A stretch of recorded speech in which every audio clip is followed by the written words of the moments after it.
Anyways, talking about things that go down, Solana. So Solana went down for 5 hours over the past few days. Um, or it went down for 5 hours on one of the, I forget which day it was. I think it was like Tuesday or something. Yeah, it was down for 5 hours. And I don't mean the price was down, I mean that the blockchain was down itself. So theoretically, this should never happen with a blockchain. But and kind of the whole point of blockchain is that it's on 24/7 and it's decentralized and it always works. But I think they were trying to do an upgrade to the blockchain or something, and it broke. And yeah, it took them 5 hours to fix it and reboot.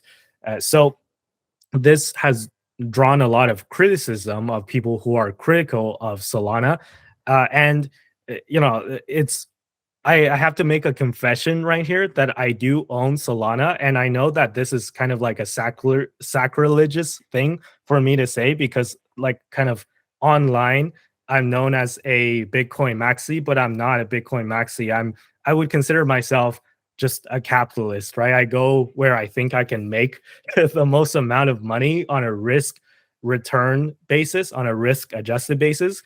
So I do think that, Solana for me is more of like a speculative bet. It's not like Bitcoin where I use it as a safety hedge, where I consider it as superior money. I don't think of Solana as money at all. So, I get the tribalism that some people have in the cryptos and Bitcoin space, where if you're a Bitcoiner, then you have to only buy Bitcoin and you can't buy anything else, or else you're an apostate.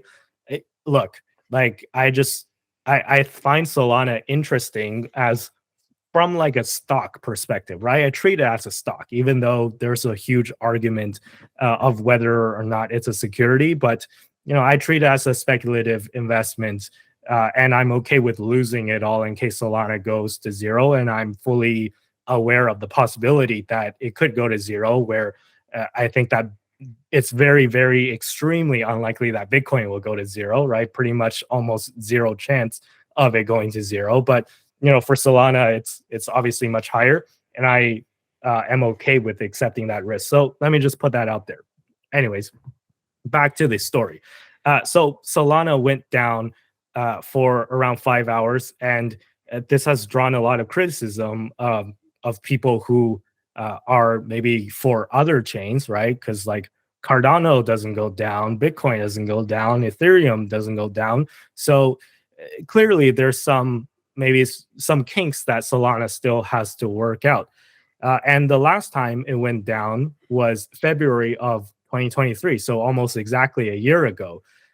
So it's just they had a good run, but it's not like they've had issues in the past as well, and they've had a good run, and then it went down again, unfortunately. However, the interesting thing to note is that it did not actually negatively affect the price that much. It went down just a tiny bit, like maybe like 1 or 2%, literally, and then it bounced right back. So, I'm curious to hear what you guys think about Solana. Is this a project that you guys are paying attention to? Do you own any Solana? And yeah, do you think that it's a huge issue that they went down for 5 hours, or do you just think that this is just par for the course or whatever? I can go.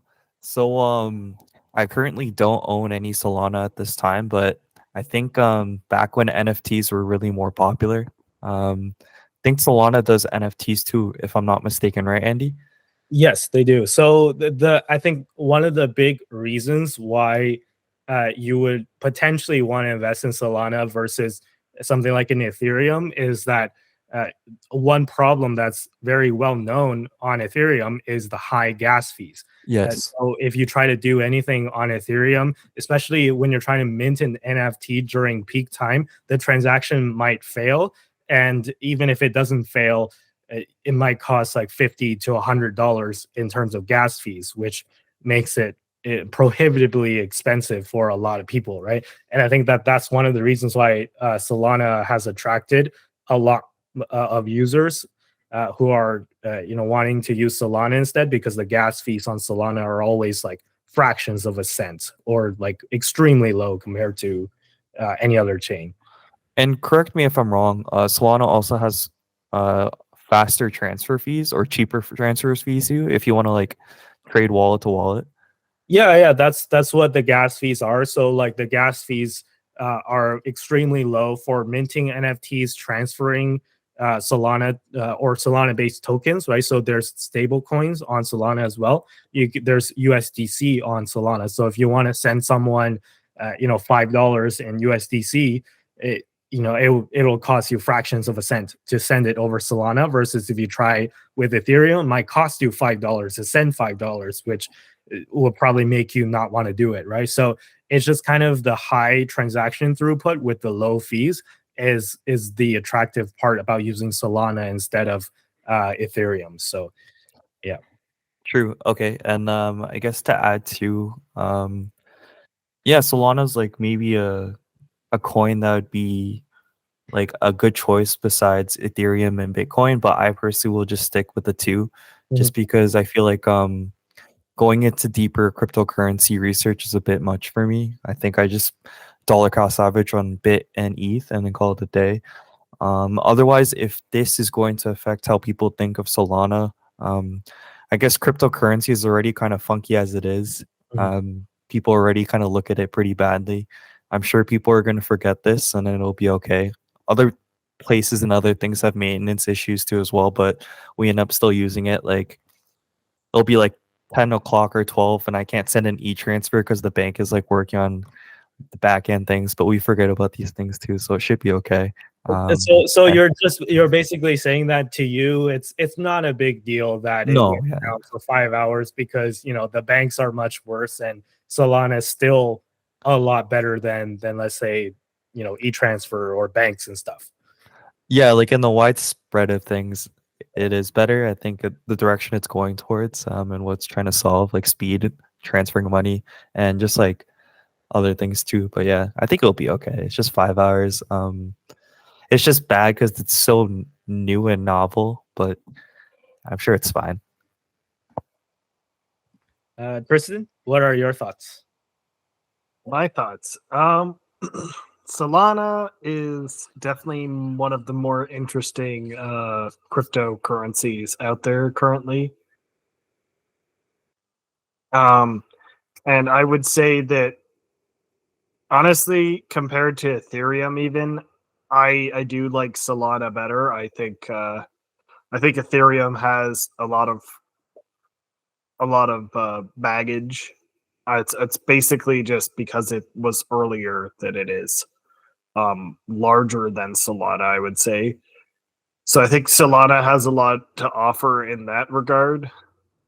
But as a general rule of thumb, I'm pretty much not necessarily a Bitcoin maximalist, but I am very much Bitcoin every other cryptocurrency. So I do own a small amount of Solana, and that was basically a spec play on the fact that it was so cheap after the FTX debacle and all that stuff that I got in at an extremely cheap price, and I'll be able to sell. I'm already up like 200-300% because of the recent rally, and my expectation is that the rally will the Bitcoin halving will result in Solana getting a lot of a lot of people purchasing it because it's a lot cheaper than Bitcoin. It seems like a easier play for someone who doesn't have as much money. The big ticket price of the $46,000 that Bitcoin is at now seems like a lot more than dropping $100 on a Solana. But at the end of the day, I think that Bitcoin is still where the actual real innovation occurred, and I think it's the real store of value. It's the real deal basically, and Solana is not as valuable to me because of that. Right on. And yeah, now that you mentioned it, I just looked at my phone and Bitcoin just broke 46K. Yeah. So it quickly, one sentence before we move on. Do you think this is the start of the pre-halving rally, or is this another fake out? I'm hoping it's part of the rehabbing rally.